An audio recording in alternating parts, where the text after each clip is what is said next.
Assalamualaikum warahmatullahi wabarakatuh. Pada video kali ini kita akan membahas tema tentang jual beli. Jual beli, pengertian dan dasar hukumnya. Jual beli menurut bahasa itu adalah mutlak al-mubadalah atau tukar menukar secara mutlak, atau muqabalah syai' bi syai', yaitu tukar menukar sesuatu dengan sesuatu yang lainnya. Menurut Jalaluddin Al-Mahali, jual beli itu adalah tukar menukar sesuatu dengan adanya ganti atau imbalan. Kemudian menurut Said Sabiq mendefinisikan jual beli itu adalah saling menukar harta dengan harta lain berdasarkan suka sama suka.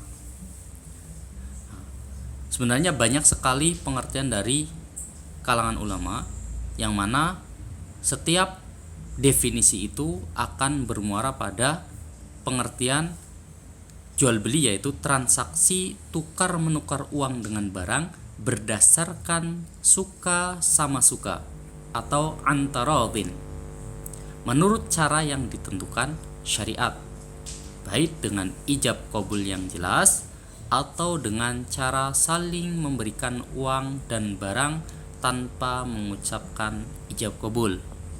Sebagaimana pada materi sebelumnya, yaitu pengantar fikih muamalah, saya mencontohkan yaitu bai' mu'attah, yaitu jual beli yang ada di swalayan. Kemudian jual beli disyariatkan berdasarkan Quran surat Al-Baqarah ayat 275. A'udzubillahi minasyaitonirrajim. Wa ahallallahu al-bai'a wa harrama ar-riba. Allah menghalalkan jual beli dan mengharamkan riba. Nah, kemudian di sini juga ada hadis Rasulullah sallallahu alaihi wasallam dari Rifa'ah bin Rafi' radhiyallahu anhu, anna nabiyya sallallahu alaihi wasallam su'ila ayu kasbin atyab, yaitu ditanya Nabi itu, mata pencaharian apakah yang paling baik? Kemudian Nabi menjawab, qala amalur rajuli biyadihi wa kullu bai'in mabrur, bahwa pekerjaan seseorang yang dengan tangannya sendiri dan setiap jual beli yang bersih. Kemudian rukun dan syarat jual beli. Jual beli memiliki rukun dan syarat yang harus dipenuhi sehingga jual beli itu dapat dikatakan sah oleh syarak. Kemudian rukunnya menurut ulama Hanafiyah itu cukup dengan sigat saja, yaitu berupa ijab dan qabul. Akan tetapi jumhur itu membagi rukun jual beli ke dalam tiga bagian, yaitu bai' wal mushtari atau penjual dan pembeli, kemudian mabi' was saman, benda dan uangnya, dan sigat, yaitu ijab qabulnya. Kemudian dari rukun ini memiliki syarat-syarat. Dari setiap rukun yang tiga ini memiliki syarat. Yang pertama, dari rukun penjual dan pembeli, itu syaratnya adalah yang pertama adalah mukallaf atau akil baligh. Makanya nanti jual belinya anak kecil, ya, jual belinya anak kecil ini dikatakan tidak sah. Namun kemudian ada ulama yang mengatakan bahwa kalau jual belinya anak kecil itu adalah jual beli pada barang-barang yang remeh, masih diperbolehkan. Misalnya anak kecil TK misalnya yang belum akil baligh misalnya, kemudian diberi uang saku untuk membeli jajan. Jajan itu kan transaksi yang remeh, misalnya beli permen atau beli cimol atau misalnya martabak mini, itu kan jual beli yang remeh. Nah, itu ulama ada yang memperbolehkan. Kemudian penjual dan pembeli ini syarat berikutnya adalah kemauan sendiri. Maka tidak diperkenankan kemudian ada jual beli dengan paksaan. Makanya di dalam pengertian jual beli tadi ada antarodin, saling suka sama suka. Kemudian syarat selanjutnya adalah tidak mubadir atau boros. Tetapi yang syarat ini tidak akan mengganggu dari keabsahan dari transaksi jual beli. Selanjutnya dari rukun berupa barang ini disyaratkan yang pertama adalah barangnya atau bendanya itu harus bersih dan suci.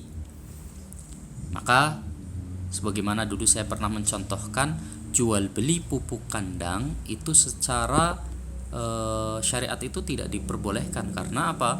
Karena barangnya najis. Nah, solusinya bagaimana? Solusinya yaitu dengan mengganti akadnya menjadi akad jasa. Selanjutnya barang itu harus berfaedah atau bermanfaat. Maka tidak sah kemudian jual beli, misalnya jual beli khamar, karena khamar itu tidak bermanfaat atau tidak berfaedah. Dan barangnya itu harus milik penjual atau wakilnya, orang yang diwakilkan.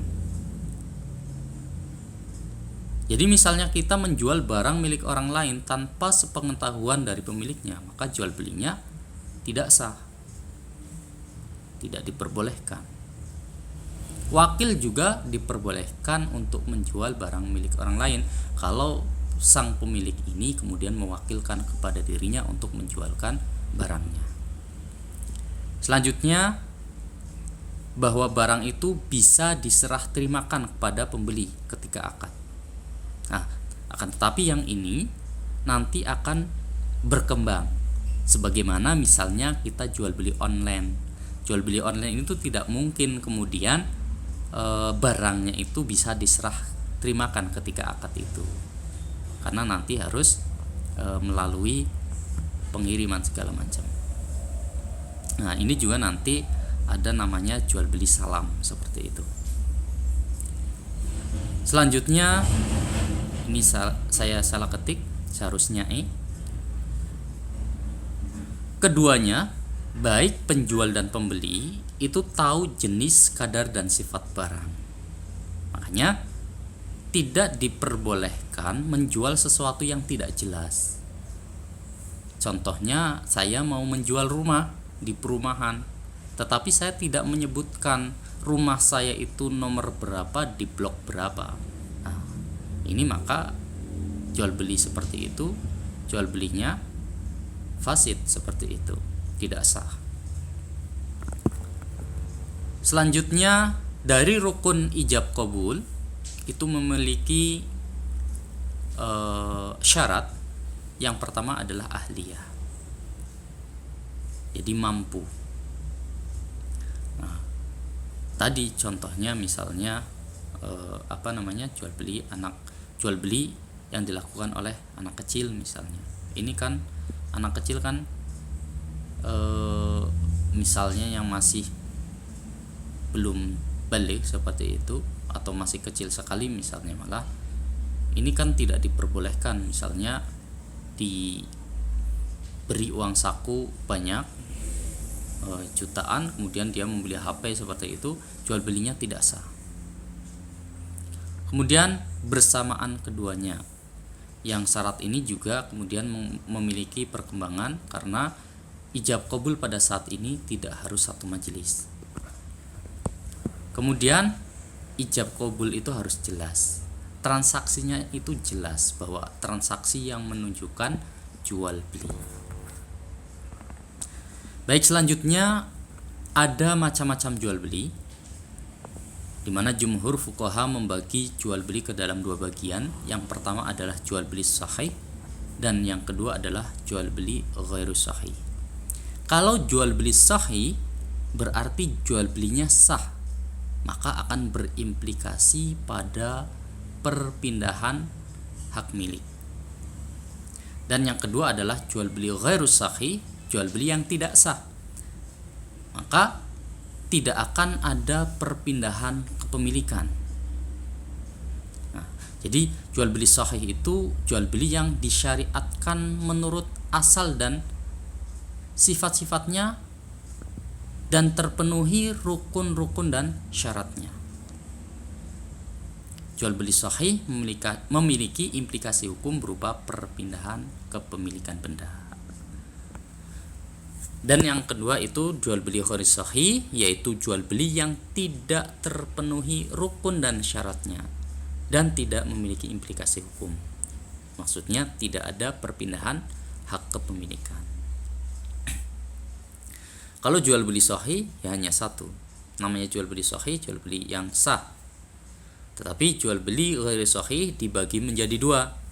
Ada jual beli batil, jenisnya maksud saya, jual beli batil ghairi sahih yang jenisnya itu adalah batil. Yang kedua adalah jual beli fasid. Jual beli batil itu apa? Yaitu jual beli yang tidak sesuai dengan rukun dan akadnya, atau ketentuan asal atau pokok dan sifatnya. Seperti jual beli yang dilakukan oleh orang yang tidak sesuai, maksudnya karena tidak sesuai dengan syarat dan rukun.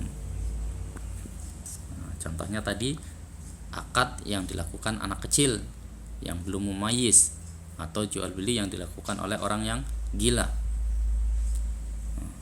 atau jual beli pada sesuatu yang tadi ghairu mutaqawim, tidak berfaedah, misalnya bangkai seperti itu, maka jual belinya batil. Atau jual beli barang yang dilarang seperti khamar maksud saya.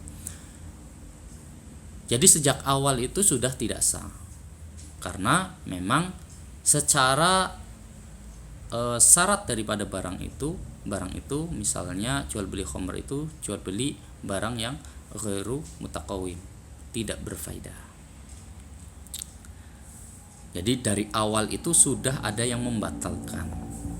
Kemudian yang kedua dari jenis atau dari pembagian jual beli ghairu sahih itu adalah jual beli fasid. Jual beli fasid itu adalah jual beli yang sesuai ketentuan syarat atau pokok asal dan pokoknya, atau syarat dan rukunnya, akan tetapi tidak sesuai dengan ketentuan syarat pada sifatnya. Seperti jual beli yang meragukan. Tadi saya sudah mencontohkan, misalnya jual beli rumah itu boleh tidak? Boleh. Akan tetapi kalau tidak jelas rumahnya yang mana, maka jual beli ini menjadi fasid. Jadi perbedaannya dengan jual beli batil itu, kalau jual beli batil itu dari awal memang sudah tidak diperbolehkan. Contohnya adalah tadi jual beli khamar atau minuman keras. Minuman keras itu haram dijual belikan, makanya jual belinya itu namanya jual beli batil. Sejak awal itu tidak boleh. Nah, kalau jual beli fasid sebenarnya itu diperbolehkan sesuai dengan ketentuan syarat atau pokoknya, syarat dan rukunnya. Tetapi pada sifat-sifatnya ini ada hal yang kurang. Tadi adalah jual beli rumah. Jual beli rumah pada dasarnya boleh, halal. Tetapi kalau kemudian rumahnya tidak diketahui yang mana, jual belinya akan menjadi meragukan. Nah, ini disebut dengan jual beli fasid. Nah, kemudian jual beli batil itu juga ada pembagiannya. Yang pertama adalah jual beli ma'dum. Tadi jual beli batil itu adalah yang sedari awal itu sudah tidak sah, ya. Nah, yang pertama adalah jual beli ma'dum, ghaib. Jadi jual beli yang mana barangnya itu tidak ada, atau dalam artian tidak ada ini wujudnya itu belum benar-benar nyata, seperti itu. Contohnya misalnya jual beli anak kambing yang masih di dalam induknya misalnya. Nah, maka ini tidak diperkenankan. Kenapa? Karena tidak diketahui apakah nanti anak kambingnya ini ketika dilahirkan dia selamat atau tidak. Seperti itu. Dianggap tidak ada, seperti itu, sampai dengan jelas. Kemudian jual beli sesuatu yang tidak bisa diserah terimakan. Contohnya misalnya jual beli ikan yang masih di air, di laut seperti itu. Kalau di airnya misalnya ditambak misalnya dan sudah jelas seperti itu barangnya nggak masalah. Kemudian misalnya ditebas seperti itu nggak masalah. Tetapi misalnya jual beli ikan di laut itu kan tadi namanya itu adalah malmubah. Siapapun boleh memilikinya kalau dia mampu untuk menangkapnya. Nah, kalau jual belinya itu ikannya masih di laut seperti itu, maka ini disebut dengan jual beli batil. Jual beli yang tidak bisa diserah terimakan barangnya. Artinya si pembelinya harus ngambil sendiri dari laut. Nah, itu kan tidak diperbolehkan. Atau burung yang bebas di udara, kemudian karena dia yang melihat pertama kali burung itu, kemudian dia bilang, saya mau jual burung itu kepada kamu misalnya, sedangkan burungnya itu masih bebas. Nah, itu tidak boleh, termasuk macam-macam jual beli batil. Kemudian yang ketiga adalah jual beli gharar atau tipuan, mengandung unsur tipuan. Ini dibagi ke dalam beberapa bagian. Yang pertama adalah jual beli muzzabanah, yaitu buah-buahan yang masih dalam pelepah. Misalnya, saya mau beli pisang 1 tundun, tetapi pisangnya itu masih dalam bentuk jantung, belum jadi pisang, masih jantung seperti itu. Kemudian sang pemilik pohon pisangnya itu mau menjual kepada saya sejumlah yang kira-kira nanti tumbuhnya misalnya berapa kalau pisang itu cengkeh ya kalau nggak salah. Nah, itu tidak diperbolehkan. Atau misalnya jual beli mangga yang masih pentil seperti itu. Kenapa? Karena ini mengandung unsur tipuan. Karena kita tidak tahu apakah nanti si bakal buahnya ini benar-benar akan berkembang menjadi buah atau nanti justru akan mati atau rontok seperti itu. Maka itu tidak diperbolehkan. Yang kedua dari jual beli yang mengandung unsur gharar atau tipuan itu adalah mulamasah. Itu jual beli dengan cara menyentuh atau melempar. Contohnya misalnya kalau di pasar malam itu ada melempar gelang ke botol misalnya. Kalau kita bisa masuk ke situ berarti kita mendapatkan itu. Sebelumnya kita sudah membayar. Ini namanya adalah jual beli mulamasah. Atau misalnya matanya ditutup, kemudian kita mencari barang dengan mata kita tertutup. Ini tidak diperbolehkan. Ini disebut dengan mulamasah. Selanjutnya adalah jual beli talaki ar-rukban, yaitu menghadang pedagang dari desa yang tidak tahu harga pasar. Dulu itu kan banyak orang-orang Badui seperti itu, misalnya mau menjual hasil pertaniannya ke kota misalnya, ke pasar. Tetapi di tengah jalan dia dihadang oleh tengkulak, kemudian dibeli oleh tengkulak dengan harga yang murah, sedangkan orang tadi itu tidak tahu harga pasar. Ini kan berarti jual belinya ini mengandung unsur tipuan, yang mana nanti akan merugikan dari penjual itu. Kemudian selanjutnya adalah jual beli najasi, yaitu bersekongkol untuk memuji-muji barang. Ini juga dahulu sering ditemukan di keramaian seperti pasar malam. Misalnya ada orang jualan pakaian atau handuk atau apapun di situ, barangnya diletakkan begitu saja. Kemudian ketika ada pembeli satu ke situ, kemudian ada beberapa orang yang mana sebenarnya ini adalah dari komplotannya itu, kemudian datang seolah-olah dia adalah pembeli lain, dan dia mengatakan bahwa barangnya bagus sekali seperti itu. Kemudian dia berani untuk membayar mahal. Artinya pembeli yang asli itu nanti akan tertipu, akan terkecoh. karena dia secara otomatis akan terbawa dari komen-komen atau reviewnya komplotannya itu, seolah-olah barang itu adalah barang yang memang bagus dan layak untuk dibayar mahal. Selanjutnya ada jual beli najis, yaitu barang-barang najis. Nah, contohnya khamar itu tidak boleh. Atau tadi pernah saya contohkan itu yaitu jual beli pupuk kandang maksud saya. Nah, itu tidak diperbolehkan. Kalau pupuk kandang masih bisa diberikan solusi, tapi kalau khamar tidak bisa. Selanjutnya adalah jual beli urbun, yaitu perjanjian pembeli menyerahkan uang seharga barang. Jika batal, maka uang akan menjadi milik penjual. Nah, ini kalau sekarang ini namanya itu apa ya? Inden. Jadi kita serahkan uang kita, kalau nggak jadi uangnya menjadi milik penjual, misal seperti itu. Nah, sebenarnya ini tidak diperbolehkan.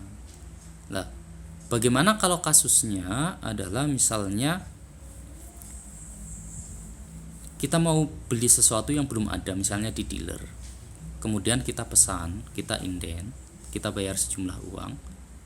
Lah, ternyata kita mau membatalkan. Nah, dengan pembatalan itu kemudian si dealer motor misalnya itu mengalami kerugian karena dia harus kemudian mengambil barangnya, harus membayar membayar administrasi, membayar pengirimannya seperti itu. Nah, maka sebenarnya dealer itu berhak untuk mengambil dari uang inden itu sejumlah kerugiannya. Jadi tidak diambil semua. Kalau sejumlah kerugiannya itu sudah terpenuhi, maka itu diperbolehkan, karena itu ada sebagai gantinya seperti itu. Tapi kalau misalnya secara otomatis kalau batal uang langsung diambil begitu saja tanpa menghitung kerugian yang dialami oleh dealer, itu tidak diperbolehkan. Ini masuk ke dalam jual beli urbun. Wallahu a'lam. Selanjutnya macam jual beli fasid. Tadi yang pertama adalah jual beli batil. Nah, jual beli ghairi sahih itu dibagi dua, jual beli batil dan fasid. Yang sekarang adalah jual beli fasid. Yang pertama adalah jual beli majhul. Tidak jelas barang yang dijual belikan.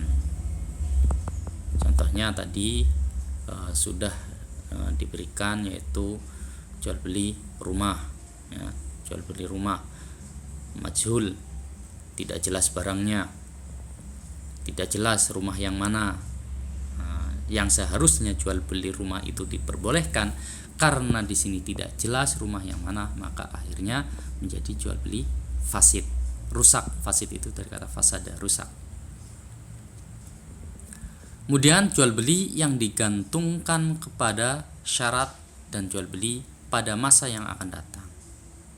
Misalnya saya akan jual rumah ini kalau anak saya datang, tetapi akadnya terjadi saat itu. Atau misalnya gini, saya mau jual laptop saya, tetapi nunggu kalau saya wisuda baru saya serah terimakan, tetapi uangnya harus sekarang. Nah, ini tidak diperbolehkan. Kemudian jual beli fasid selanjutnya adalah jual beli anggur untuk dijadikan khamr. Jadi gini, jual beli anggur itu diperbolehkan, tetapi kalau di situ jelas pembelinya itu adalah produsen daripada khamr atau minuman-minuman keras, maka jual belinya menjadi fasid. Jual beli pisau itu boleh, tetapi kalau jual beli pisau itu dijual kepada orang yang memang diduga kuat pisau itu untuk merampok, maka jual belinya menjadi fasid. Jadi seperti itu.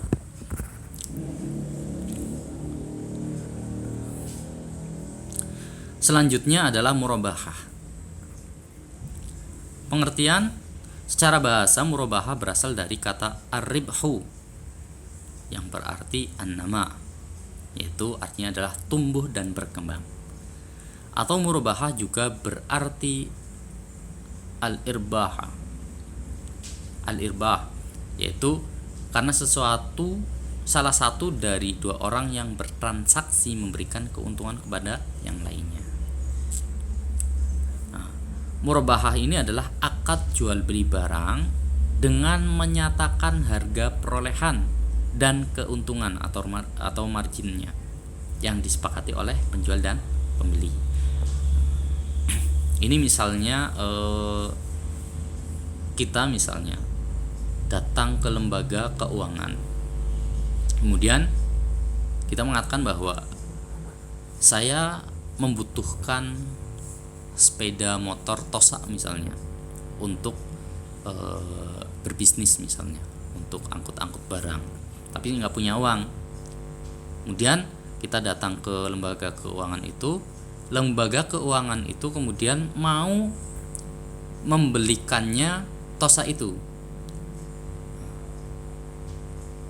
dan misalnya kitanya ini nanti akan membayarnya secara angsur atau kredit. Nanti misal harga Tosanya itu adalah 23 juta, kemudian lembaga keuangannya itu membelikan Tosa itu dan akan dijual kepada kita misalnya seharga 30 juta.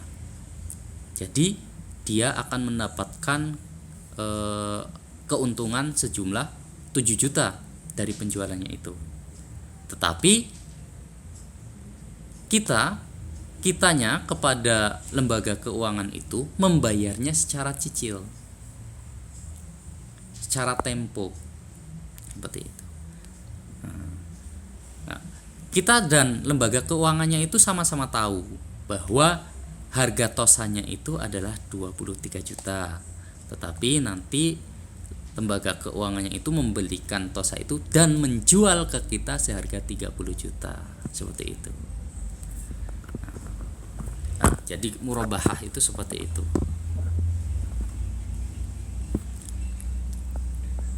Kemudian landasan syariah murabahah ini di dalam Al-Quran dalilnya sama, karena murabahah itu juga bagian daripada jual beli. Perbedaannya adalah bahwa murabahah itu harga pokoknya itu disebutkan, sama-sama tahu, kemudian marginnya disebutkan berapa. Kemudian ada hadis dari Suhaib di sini, 3 hal yang di dalamnya terdapat keberkahan, yaitu jual beli secara tangguh, kemudian muqorodah atau mudorobah, dan mencampur gandum dengan tepung untuk keperluan rumah tangga, bukan untuk dijual. Kemudian ada ijma ulama yang memperbolehkan atau menghalalkan transaksi murabahah. Dan di Indonesia ada fatwa Dewan Syariah Nasional MUI tentang murabahah.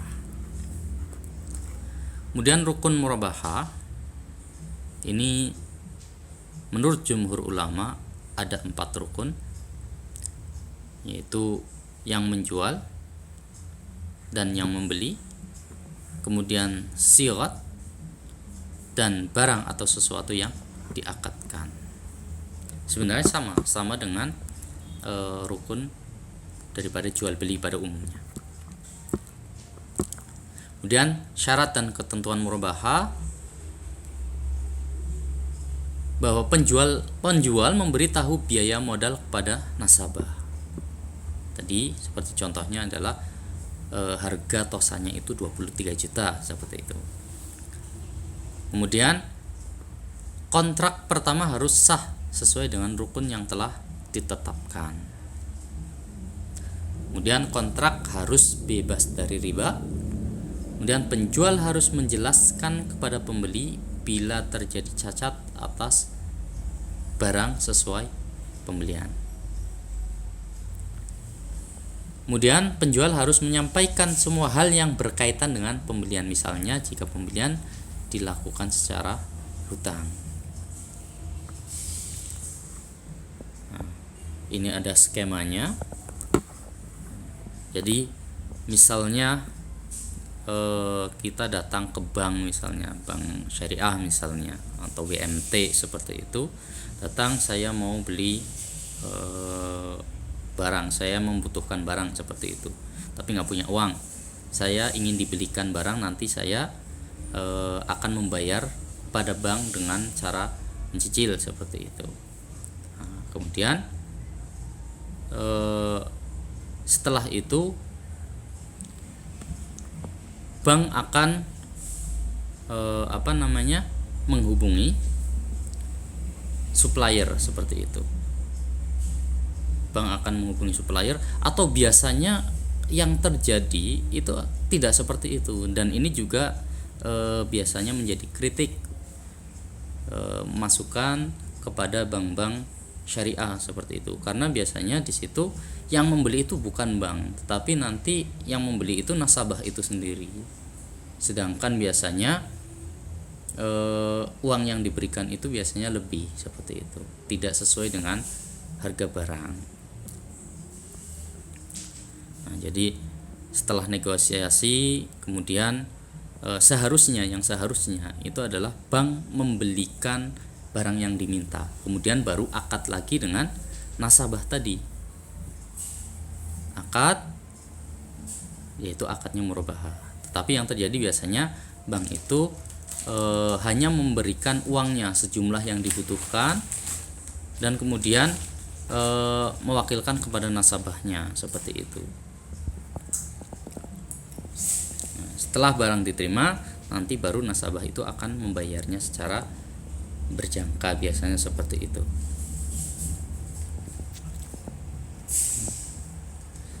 Ya. Ini contoh-contoh aplikasi murabahah dalam perbankan. Contohnya adalah surat jaminan hutang atau letter of credit, kemudian pembelian melalui terbitan murabahah, kemudian produk komoditif murabahah, ada pembiayaan rumah, ada pembiayaan mobil, pengadaan barang, pembelian barang dagangan, dan lain-lain. Misalnya di sebelah barat kita itu ada perumahan, namanya perumahan Amarta. Saya lihat di situ banknya itu adalah bank BTN Syariah seperti itu. Tetapi saya memang belum menengok secara mendalam, belum pernah bertanya di situ nanti akadnya seperti apa. Tapi yang dimaksud dengan pembiayaan rumah ini contohnya adalah seperti itu. Nanti misal kita pengen rumah, nggak punya uang, datang ke BTN syariahnya itu, kemudian meminta BTN-nya itu, banknya itu membeli kepada developernya. Nah, baru nanti setelah membeli kepada developernya, baru kita nanti rumahnya akan kita terima, tetapi kita membelinya dari bank seperti itu.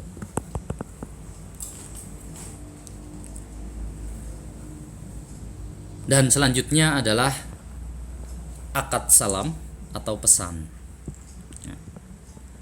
Jadi akad salam atau pesan ini adalah sesuatu yang baru, pada dasarnya adalah sesuatu yang baru. Dalam artian kalau jual beli itu harus ada barangnya yang diserah terimakan pada saat itu, akad salam ini berbeda, karena barangnya tidak bisa diserah terimakan pada saat akad. Nah, inilah nanti kemudian bisa berkembang seperti jual beli online pada saat ini. Pengertian jual beli salam atau akad pesan yaitu menjual suatu barang yang penyerahannya ditunda, atau menjual suatu barang yang ciri-cirinya disebutkan dengan jelas dengan pembayaran modal terlebih dahulu, sedangkan barangnya diserahkan di kemudian hari. Nah, contohnya misalnya saya ingin membeli Misalnya saya ingin membeli laptop misalnya dengan spesifikasi yang sudah saya tentukan seperti itu. Nah, kemudian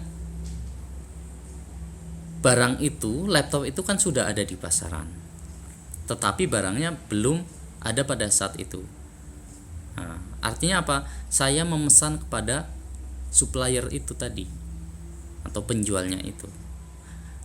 Akad dilakukan, uang saya berikan.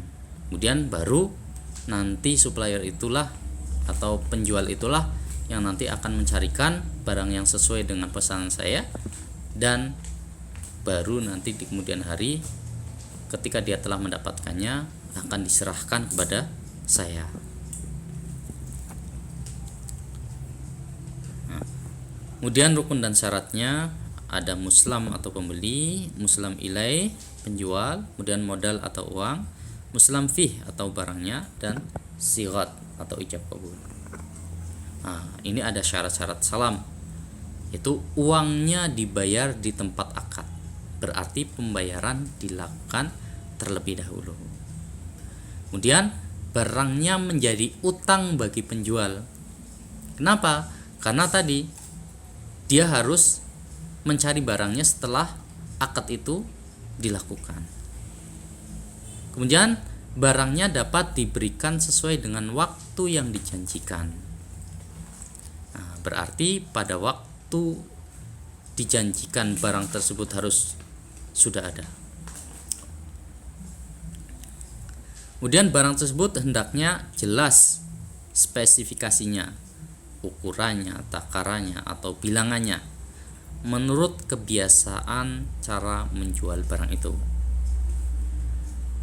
Kemudian diketahui dan ditentukan sifat-sifat dan macam barangnya dengan jelas agar tidak ada keraguan yang mengakibatkan perselisihan.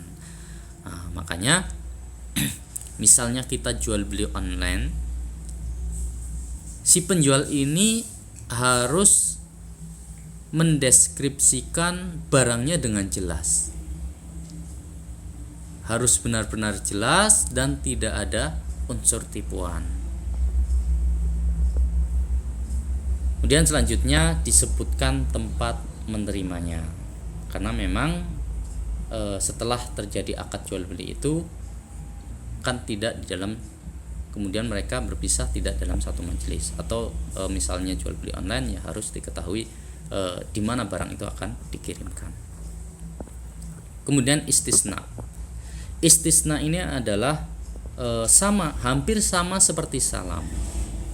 Bedanya kalau istisna ini biasanya adalah barangnya itu barang yang custom, artinya tidak ada di pasaran biasanya seperti itu.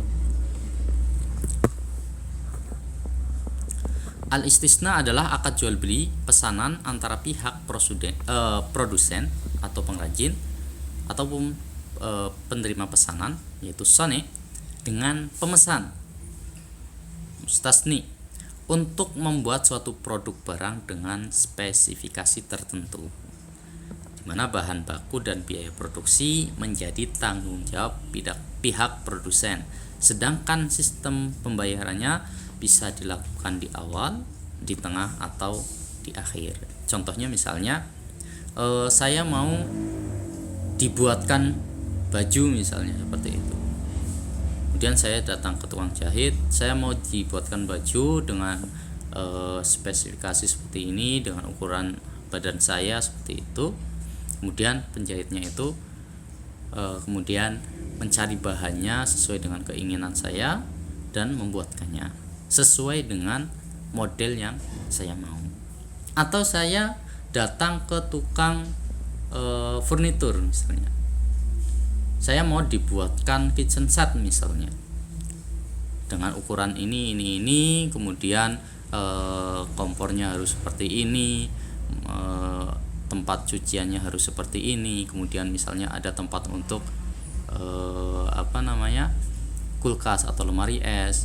Nah, pokoknya sesuai dengan keadaan yang saya mau. Nah, baru nanti dibuatkan oleh pengrajinnya itu. Nah, ini namanya adalah al-istisna dari kata sona'a, yaitu membuat.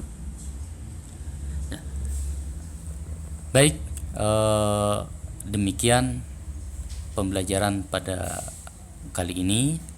Mohon maaf kalau ada keterangan dari saya yang kurang bisa difahami atau barangkali ada yang salah, silahkan dikoreksi dan kita masih bisa terus berlanjut di dalam diskusi. Pertanyaan-pertanyaan itu bisa disampaikan melalui komentar ataupun grup-grup kita di WhatsApp. Terima kasih. Kurang lebihnya mohon maaf. Saya akhiri. Billahi taufiq wal hidayah. Wassalamualaikum warahmatullahi wabarakatuh.